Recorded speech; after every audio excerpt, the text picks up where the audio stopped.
What's happening, everybody? Of course, it's Brink Young coming straight out of them South Memphis slums, and I'm the host of the Brink TV talk show, the Brink TV Countdown, and Brink Radio. But look, I had to tap in for a second to tell you guys about an unsigned artist who's been killing it. I'm talking about A1KK.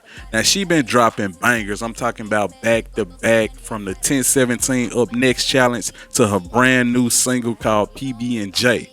Now she is definitely a female artist who's on the rise, and she coming hard.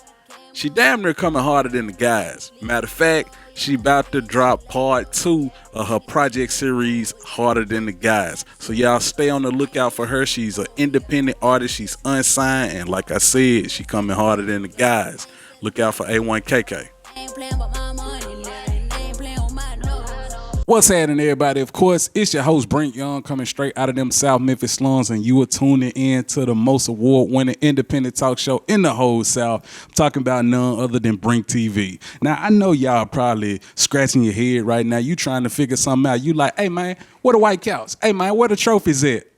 Ain't none right now, but I tell you where we are at. If you don't already know, you've been living under a rock. We are at Hot 107 with my guy and yours. We talking about DJ Q. How you doing, man? Man, what's going on, brother man? Brother man, what it do? Hey, first and foremost, I got to say thank you for being on the guest on the show. Thank you for inviting me to the radio station, man. I never been here before. Hey, man, it's been a long time coming, man. We've been talking for a minute about it, Yeah. man. At the award shows, we was picking up them awards. Yeah. We see each other everywhere, so Yeah. But it's good to be in good company, man. And I actually made a mistake because we talking about Maybach Music Group, DJ Q. Hey, man, he got so many names and titles, man, but it's definitely going down. Let's go ahead and get into it because on Brink TV, man, we like to allow our guests to tell their story, So, of course, we got to begin with the genesis. Where you from exactly, man? Man, North Memphis, man. Okay. Klondike. Bay Area, Okay. I be in the Murder 8, but mainly, straight up down Klondike, USA, that's what we call it, man, Klondike, USA, so, No doubt, man. Hey, they got their own capital, you know what I'm saying? Their own capital, city and state, all that there. Let's talk about growing up for you. What was it like out there, man? Man, I mean, it was cool, man, you know what I'm saying? You learn how to hustle, for sure. Yeah.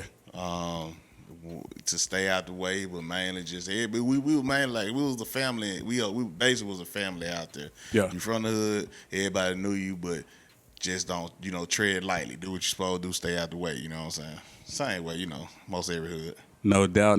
Of course, I got to say shout out to everybody out there, man. North Memphis. We talking about the Murder 8 Raleigh. Hey, man. Say, man. It's live out there. Now, I got to ask you, man, what high school did you come out of, man? Now, check this out. I went to, shout out to my family in the Heights, man. I went to Treadwell in Mitchell Heights. Okay. A lot of people feel I was from Mitchell Heights because I went to school there. Yeah. But you might as well say it, man. I mean, I'm cool with everybody out there, man. If you're from out there, you somebody you know, man. Yeah. I'm going to know you. You know what I'm saying? But, yeah, I mean, I love the Heights, man. They treated me, like, real good at the well, man. As we say, the real T.I. So, you know, I loved it out there, man. Like, they're my family. Definitely got to say shout out to everybody out there in Mitchell Heights, man. Tony Bone, them, Pierre Niles, them. Hey, man, say, man, you know what time it is, man. Like I say, Brink, we all over with it. Now, did you play any football, any sports, anything? Yeah. What was you doing, man? I played football, man. I played football, baseball. I tried the bowling out, man, but, I was okay. But I think I did a little. I wasn't professional enough for it. I was one just taking it, just throw it on down there. Hopefully it'll make it there. I don't hit something else while doing it. But, hey. But, yeah, mainly, ball, man. That was my main sport that I did. Got a few scholarship offers and different stuff like that. So. All right, so we get to college. Because you actually graduated, you got a degree in what? Mass communications, right? Well, actually, no, I haven't graduated. I need to go back. Okay. But I didn't graduate, but, I mean, as far as this goes, it's like, I got in the hype, man, and it's just like it took off so quickly to the point where, I just stuck with it, and it just happened to work in my favor like I wanted to do. So Absolutely. Now, we got to go ahead and get into DJing, man. Like, when did that bug bite you, man? Because, hey, we've been saw, not when Men Society. That was Juice. Yeah, that was Juice. That was the first time we saw DJ Q. But, hey, Memphis, we got our own DJ Q. When did you start DJing? Honestly, man, DJing was nowhere in my mind. Okay. I was trying to go to the league. Yeah. Man, I wanted to go play for HBCU. I wanted to do all this other stuff, man. But it was like I happened to just be on the internet looking up stuff for some homework to print off for a project. and I was listening to 107. Okay. And I saw this thing come across for signed to be a high school reporter, and had every school in the city on it. It was like, click your school, sign up, da-da-da. I said, you know what? I tried. Yeah. Just did it, and they actually called. Wow. So I had got home from football practice. My mom was like, yo, I got a voicemail from the radio station.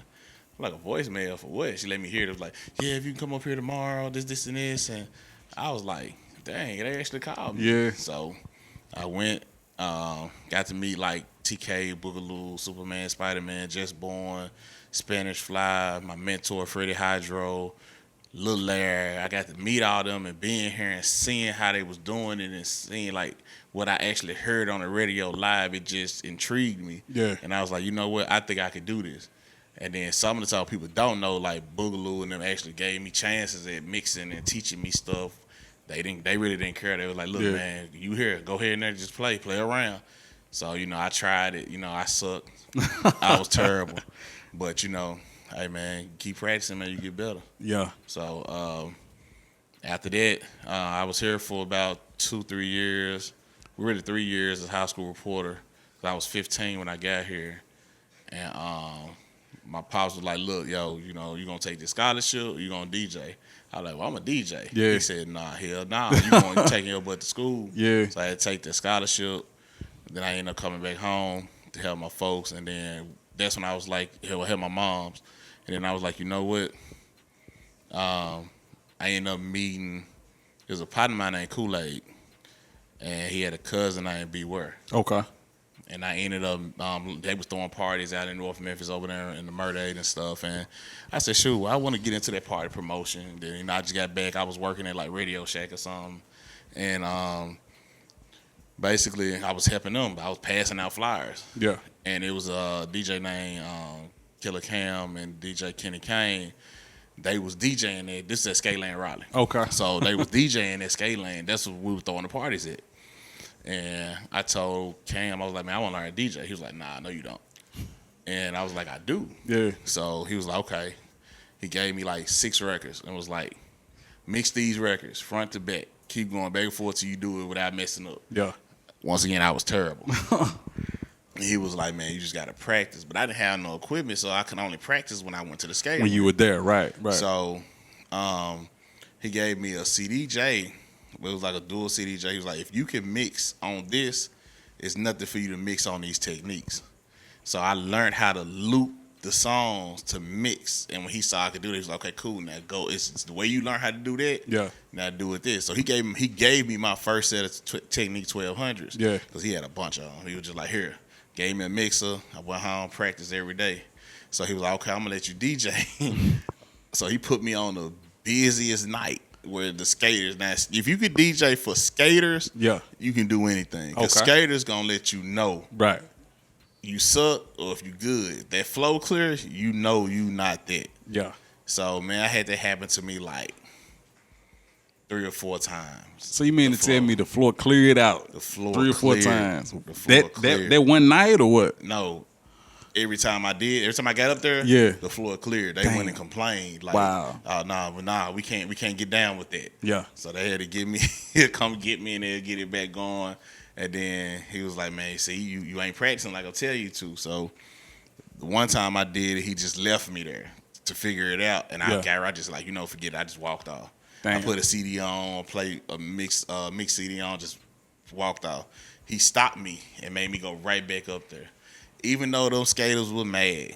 But it took me probably but once I just concentrated, it took me about 30, 40 minutes. And I got my groove, then I got them back. Yeah. So, that was just one of like, I don't think that day I was going to quit. So I don't think I'd be doing it now after that day. I think it's incredible that you're actually telling the failure story because a lot of people don't. They always act like, oh man, shit, I was bumping when I first started. But for you to actually tell that side, sucks. Yeah. Everybody sucks. Yeah. Half of your favorite DJs that you hear now, I've heard them, they suck. they're way better now. But I mean, if you can't tell your failures, man, you shouldn't even tell your wins. Yeah. That's how I see it. Yeah. So, but yeah, man, we did that. Started doing the night called 2 Crunk Tuesday, doing something, packing the I would say the club, but packing the skate rink out like Man, bro, what was like 1,000 plus? Wow. In there every Tuesday. Yeah. And just right now, if you ask anybody from North Memphis or from the Murder 8, they right now, especially if they're 25 and up, they're gonna be like, okay, yeah. I remember 2 Crunk Tuesdays. Yeah. It's like it was just crazy. So we did that for a while, and then like I wasn't back with Hot yet.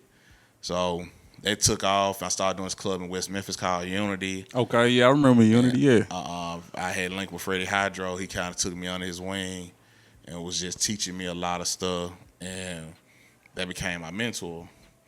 And of course, Cam and Kenny was still guiding me, but you know that he was in radio, he's in the game, major labels. He was teaching me. Yeah. So, my guy Larry too. He taught me how to make my first mixtape. Okay. My boy Larry Woods. He taught me how to make my first mixtape. He was doing at that time. He was doing production at the frame, just a ton of production. And I left when I went to Unity. I was there. We ended up packing that joint. Now you probably heard the stories of Unity. Yeah. So after that, I was still doing Skateland, and the program director at the time was Mo Better. He was here when I was a high school reporter too, but he wasn't the program director. Yeah. So he came to the skating rink and was like, yo, man, I'm trying to see what this DJ Q dude is, 'cause I'm hearing his name on these commercials more than my actual jocks. So I want to know who this guy is. I was like, oh, okay. Not knowing, because he called me by my government name. Okay. So he didn't know that I was DJ Q. Yeah. So when it was time for me to DJ, he was like, man, he said, where you go? He said, well, he up there now? I said, yeah, come on. So he walked up there, and he saw me setting up. He was like, I thought you said he was up here. I said, I'm DJ Q. He just looked at me. Yeah, man. He was like, man, hell nah, man. You wasn't DJing. I said, I am now. Yeah. So he stayed there probably 15 minutes and saw the reaction I got in the 15 minutes. He turned around, shook my hand, and walked out. Yeah. So at this time, I was with like 207 Entertainment, all that in Nashville. Shout out to Blake Rob, Ski Weezy, all them. Not Ski Weezy, Weezy. Shout out to Ski Weezy in Jackson too. But Weezy, all them in the Ville, they was doing parties for homecoming TSU. Okay. So I had done stuff before, so they brought me up there. Yeah. So Mo Better gives me a call. It was like, hey, what's up? Where you at? I said, I'm in Nashville, man. I had been there since Thursday. Yeah. And it's on a Friday. He was like, yo, man, I need you to come do this interview, man. I want to offer you a job. I was like, for real?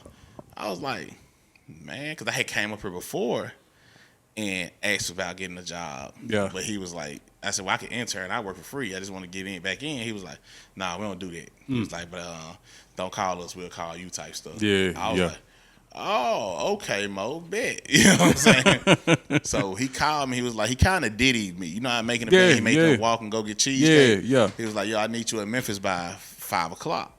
And I was like, yo, I'm in Nashville. Now, this is like 11 o'clock. Yeah. It's 3 hours. Yeah. So I was like, man, I called my mom. I said, man, this mother want me to come down here for an interview. Why you can't wait till Monday? She was like, is this really what you want to do? Yeah.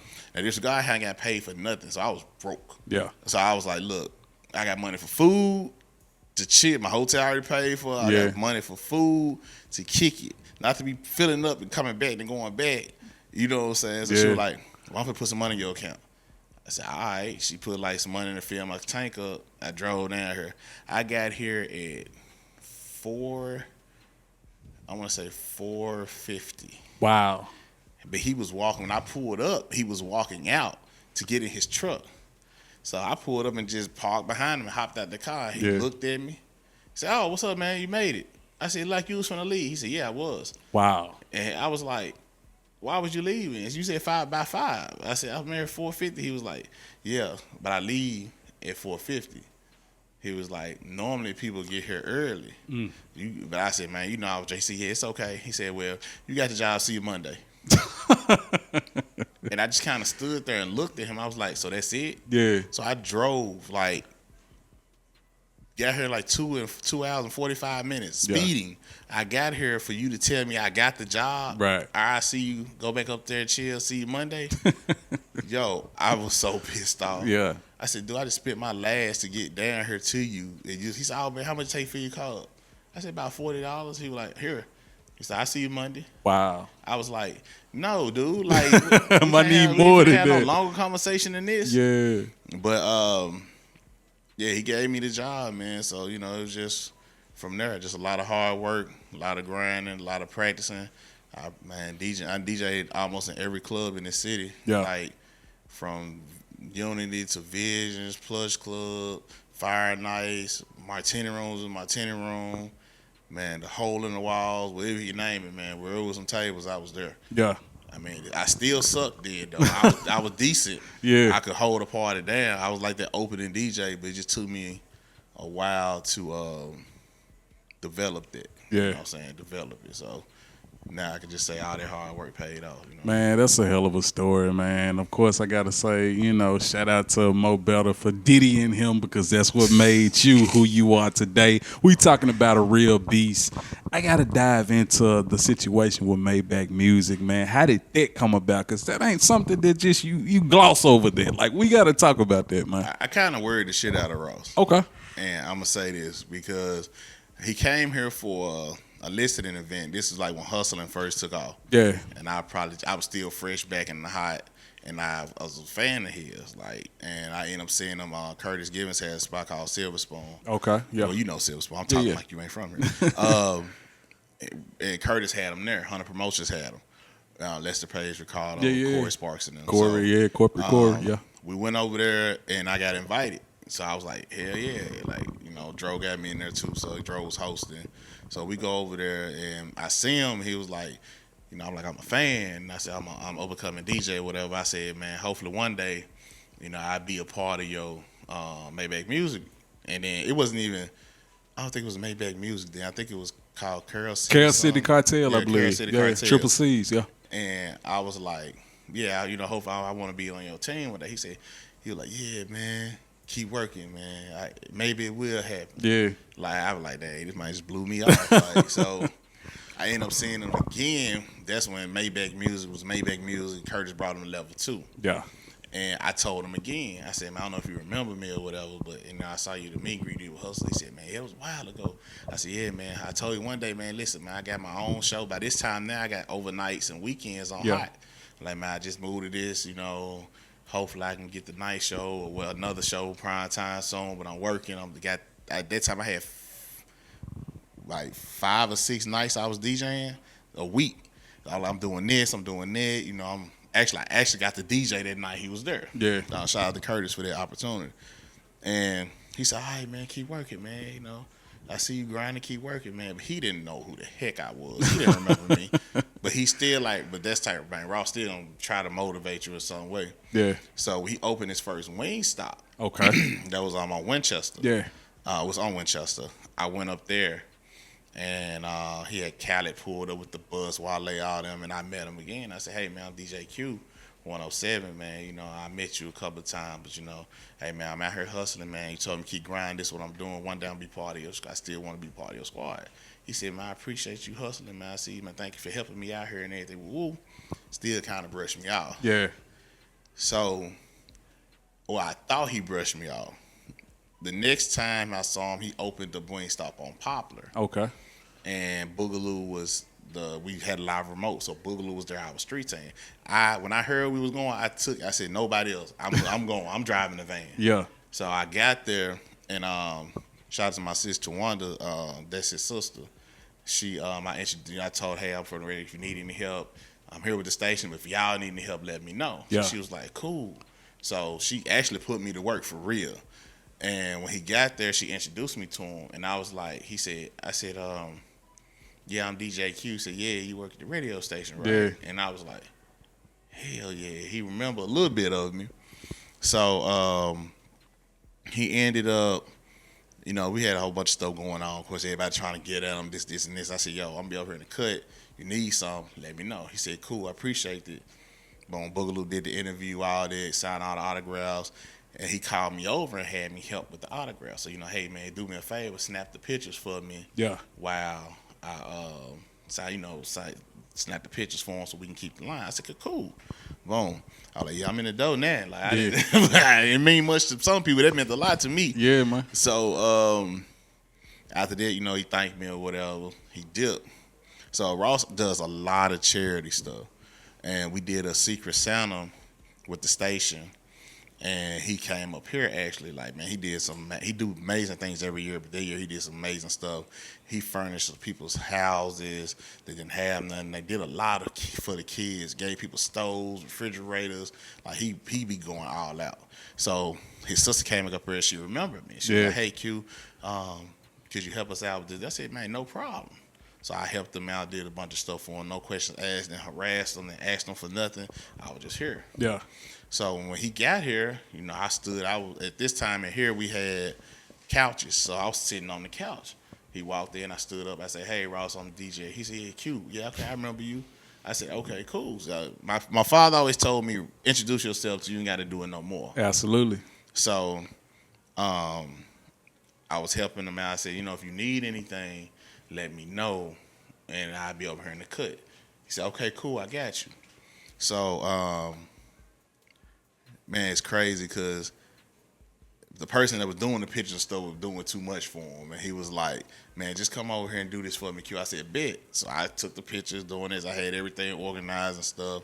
And I was out helping the sister get the stuff, giving it to the people so they could take it, helping them out like supposed to. So he has an artist that people don't know in Memphis, in Jackson, Tennessee. His name Mr. Marr. Okay. Shout out to Mr. Marr.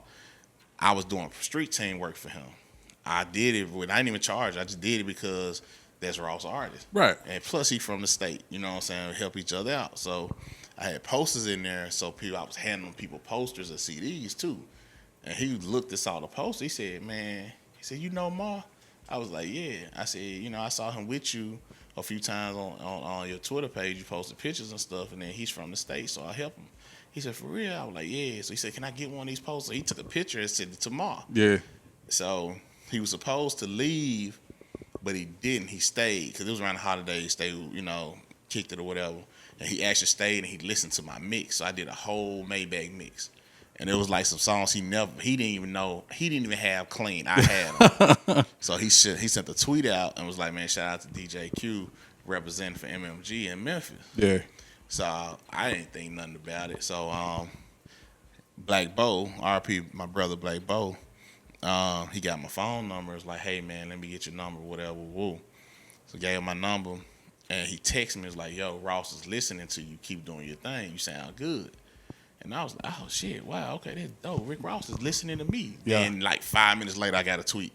Oh man, I was on cloud 9. Yeah, man. So then, about being my favorite rapper, it was just like it meant more. You know what I'm saying? So after that, he called. Well, Bo called and put him on the phone. It was like, Ross said, man, I'll be back in a couple of weeks, man. Appreciate you showing that love to us. Thanks for everything you did, whatever, And I was like, okay, cool, man. I was like, dang, I got to talk to Ross, even though I did face to face, but for somebody to call and want to talk to you, that means a whole lot, Especially when it comes from a platinum selling artist like Rick Ross, man. Right, that ain't nothing. That ain't nothing little, That's major, yeah. Right. So he comes back like 2 weeks later, for real. Like, he calls me. I was pick up the phone, say Miami, and I'm like, who the heck? I thought I was a bill collector. So I was like, who is this? Hey, man, this is Ross. I said, who? He said, Ross. So I hung up the phone. I was like, man, that's for playing with me, man. Because I've been telling everybody I got the key. Yeah. Called back again. He was laughing. He was like, hey, man, this is Ross. I think my phone disconnected or something. I said, bruh, this is not Ross. Like, stop playing. And I hung up the phone. So Bo calls, because I got Bo's number. Yo, that's Rose, man. Don't hang up in his face no more. Damn. Like, he said he don't believe it's him. I said I didn't, bro. Like, cause like a lot of people don't understand for the DJs in Memphis, we really didn't get opportunities like that. I agree. So for people like Larry and Boogaloo, Tiny, Devin, all these folks, Tiny, all these folks to be doing the stuff they was doing at that time, that took a lot of work. Yeah. You know what I'm saying? And like, salute to them because they really paid the way, and folks don't get them they respect. That's true. They should. That's the true. Howard Q's, the Spider-Mans, the Supermans, you know what I'm saying? Like the Spanish Flies, Just Borns, like, and that's just to name a few. Yeah. You know what I'm saying? They not giving them they flowers. So, but it was much harder for us to get from up under them. Right. To get people to notice us because that's all they knew. Right. So for him to take acknowledgement of me like that, it meant a lot, So you're like, yeah, man, I'm in Memphis, man. Can you come by the Wingstop? I was like, oh, snap. Okay, well, I can't because I got to get on the air. And at that time, my boss wasn't playing it. Us being late stuff. So I had to be here. And he said, okay. He said, what time you going on? I said, 7. He said, what time you get out? I said, man, my show at midnight. All right, bet, I'm going to hit you back. So it gets about 8:30, 9 o'clock. I ain't heard nothing. I was like, man, I'm hungry, man. I'm going to go get something to eat. Yeah. So I go across the street to this Mexican spot across the street called Viva Mexico. That's my spot. Like, I love their food. And when I leave to go get my food and come back, it's like a Phantom and like 2 trucks outside. And I'm like, who the heck is this? Yeah. But he's knocking at the door, and I'm pulling up with food. He still doesn't know this to the day. So if he sees this, he's going to be like, oh, okay, that's what you were really doing. So I had my food in my hand. I was getting out the car. The security stopped me and was like, yo. I said, I work here. I'm Q. He said, oh, yeah, Rose looking for you. And I was like, okay. So when I pulled apart, I'm getting out. He stepped back around the car. Q, you ain't gonna get nothing to eat, this. And I was like, I just dropped the bag in the car. It's nice when they got a tea. Yeah. But I really had some food in the car. So he came in, man. He opened the truck, man. He had trays of wings. Shot him, I got a whole slab. It's like the whole team was here. Like, they were just kicking it. Yeah. And he got on the air with me. Said, yeah, man, we crashed this Wingstop MMG in the building, man, da-da-da. So he kind of pulled me to the side away from everybody. And he was like, man, look, man, I see you. I see what you're doing. I asked around the city about you. Everybody say you good people. Like, I want to give you an opportunity. He was like, I want to sign you as part of Maybach. Wow. And I stood there and just looked at him. I was like, you for real? He was like, yeah. Like, and I'm man of the same, man. I was like, I teared up a little bit because there's something that I said as a goal, and it happened. And it happened quicker than I thought it would happen. Yeah. So a lot of people don't know I had been through a lot. I had just lost my father. I was, man, this radio game, this DJ game is not for the weak. Just being in the entertainment business is not for the weak at all. In the music business, period. I agree. So it's like going through a lot of stuff at that time that felt like something that was taking a lot off of me. You know what I'm saying? Because I accomplished a goal. So I told him that. Yeah. And shoot, he was like, man, don't worry about it. We got you. So it's like, since that moment, man, it's like his family accepted me, the team accepted me. It's like, it's just been on one hell of a ride. I can say that, man. So, you know. You know, I think that's incredible, man, how, you know, just your persistence and your consistency got you there. You know, it was several times where, hey, I'm DJ Q. Hey, I'm DJ Q. And then, hey, where Q at? You know what I mean? Like, I thought that was incredible. And, of course, we got to say shout out to MMG, shout out to Rick Rouse. Now, I want to switch it up just a tad bit, man, because obviously we got Rouse right here, you know. But let's talk more about these two, you know, on the outside. We talking about two legendary Memphis artists that we lost, you know. And let's talk about their impact on the city as well as this station, man. It impacted all of us a lot because we had relationships with them. Gangsta Boo's I could say her and 3 6 Mafia is the reason why Hot is where it is. Yeah, I agree. Like, you know, shout out to all the OGs, but like 3 6 was a major part, especially going back to our Crunk Fests and all the other stuff like that. They helped Hot build a name, gave us an identity because we believe in being live and local. Yeah. And they were the biggest thing coming out the city at that time. And they accepted us as family. Yeah. So what we did was we pretty much showed the same love to them. Like, anything we needed her to do, she had no problem with doing it.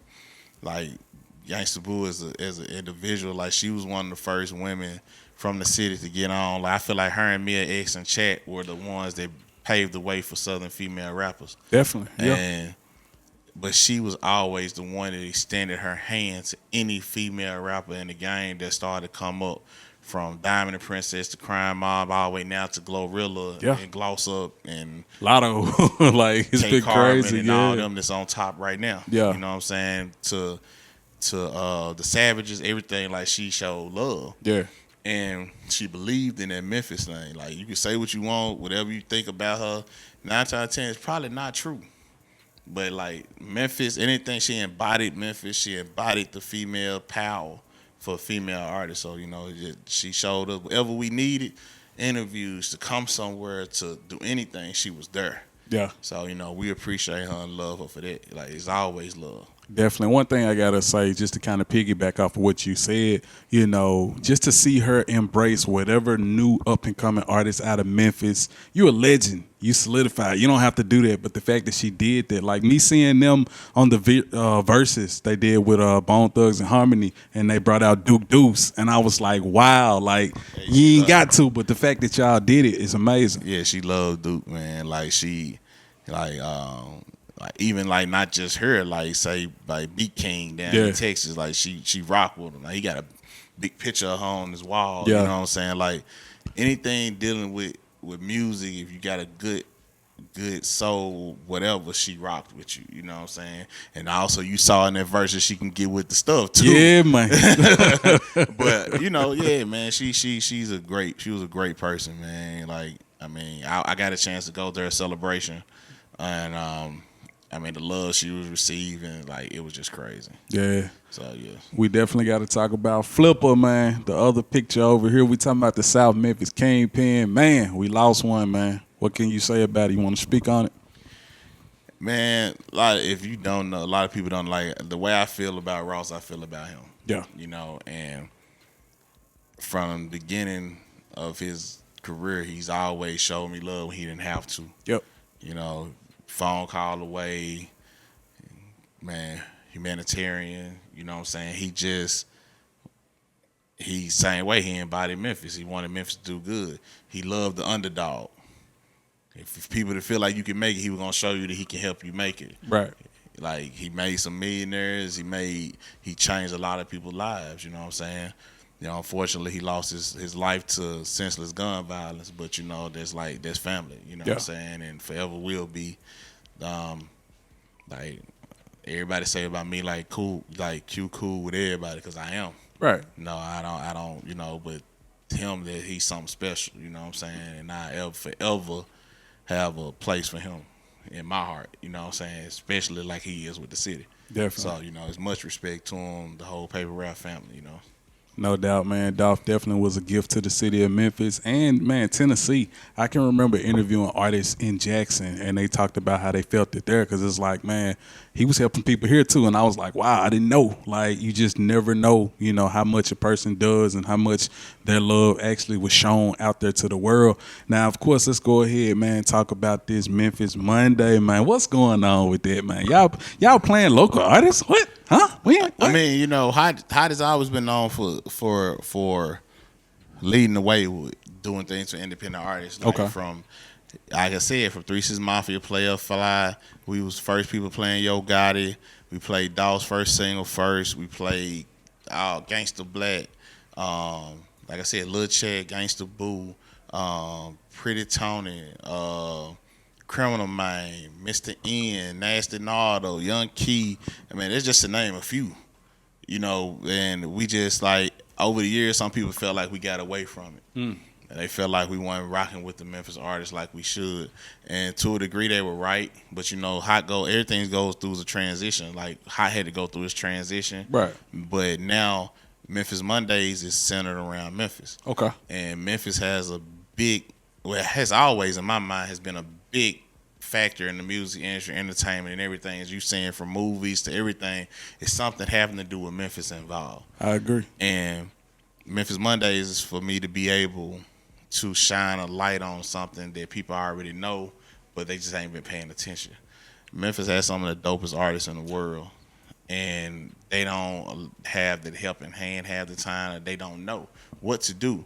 Sometimes they just out here doing work and hoping to be seen. Yeah. So if I can help them, like, with labels feel like if you can't take over your city or have a presence in your city, how can we help you have a presence anywhere else? So I use that as my platform to give them their time to be heard. I mean, there's a lot of great music, a lot of good, like, music is not too good. Some good music is not mixed and mastered right. But that's like trial and error. Like some people, some people feel like, okay, I don't give everybody opportunity. I really do. But what are you doing to help yourself? I mean, if I say clean, mixed, and mastered, it needs to be clean, mixed, and mastered.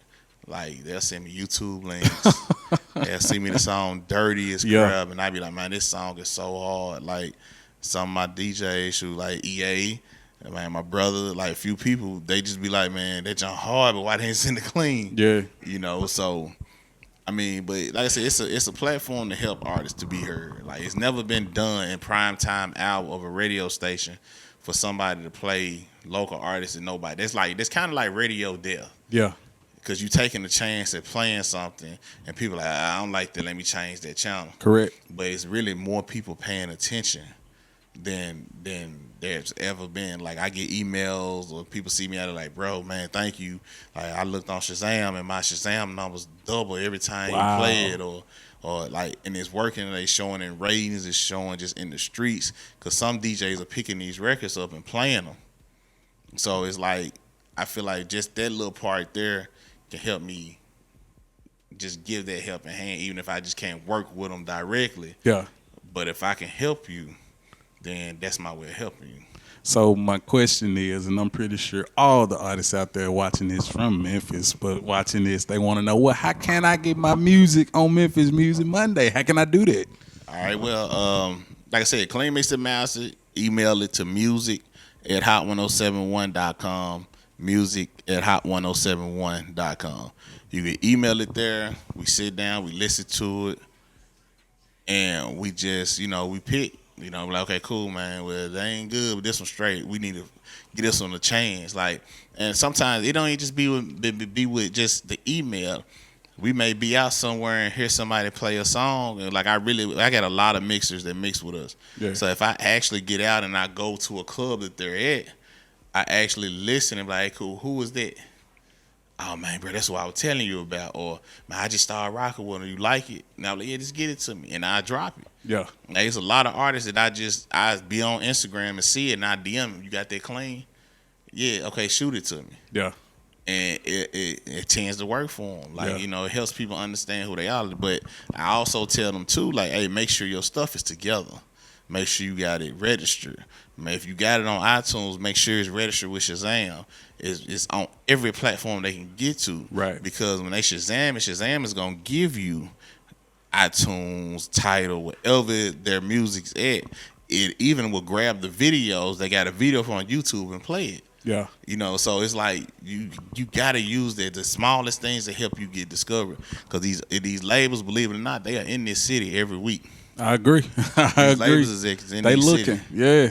Every week they in the city. Like, you was at the meeting NLE Chopper, NLE Chopper. Right. Shoot, that's Warner. Warner Brothers was in the building. I saw him. I spoke to him. And it's not one or two. It's like 3, 4 of them here. Yeah. So it's like you never know who's here, who's listening, who could be your outlet. So that's why I feel like this can be an outlet. It may not be much to some, but it's a lot to everybody. You know what I'm saying? Like, that's what I want it to be. Yeah. Because that's your opportunity. So, but Memphis Monday is gonna expand more than just radio too. So, like other cities got like Music Mondays and stuff in Atlanta and all that stuff like that. Yeah. So I'm gonna do a Memphis Mondays live here. Okay. So they get to come out, perform, have some of my executive friends, live mixtapes. I may get my mixtape, get some of these people to come down and listen, and you never know, you may get an opportunity. Of course, he just gave you guys the email. Like I say, y'all make sure y'all tap in with that. Don't send it in if it ain't clean. Got to be clean, got to be mixed and mastered. Yep. And when we say clean, we talk about radio edit, okay? Some people that listen may be like, hey, man, y'all be having this. Some stuff slip through. We don't know it all the time, but still, we need it clean. Yeah. So it's there, All right, go ahead. Let the people know all your social media, that way they can tap in with you, man. All right, man. Everything the same, man. DJ Q Memphis on social media. That's Facebook, Instagram, Twitter. I'm finna get on Mixcloud. I just found out about this. So okay. I feel like I'm a little slow on that. But yeah, man. On Hot 107 every day, 3 to 7. Monday through Friday. Catch us at Crew on Wednesdays. Why Not Wednesdays. So, I mean, if you want to book me, you can get me on there, or you know, you can call my management. It's at the bottom of the screen right now for we're the gonna people. put it at the bottom of the screen, man. With 901-616-2220. You know, it's you know. They could have been smoother with that. It's all good, man. Hey, we here and we making it happen. But I definitely gotta say, I forgot this is my favorite part of the show. See, on Brink TV, we got 2 cameras. This camera over here is your camera. What I need you to do, I need you to look into this camera and tell the people why they should rock with DJ Q, why they should rock with Hot 107, and why the local artists should go ahead and email they clean radio edit, clean mixed and master version of their song to the email. Go. All right, man. Look, man, if you're trying to be heard the right way and not the fugazi way, not somebody just telling you they can do something but can't do jack for you, cause of sending you to these showcases that don't mean nothing.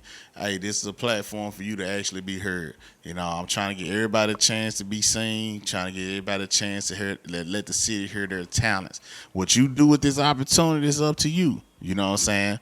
Me, I mean, I've been around the game, man, almost 20 years now with this DJ game since I was 15, man. So, you know, if you ain't rocking with DJ Q, if you don't know me, get to know me. If you know me and you ain't rocking with me, hey, man, bless you.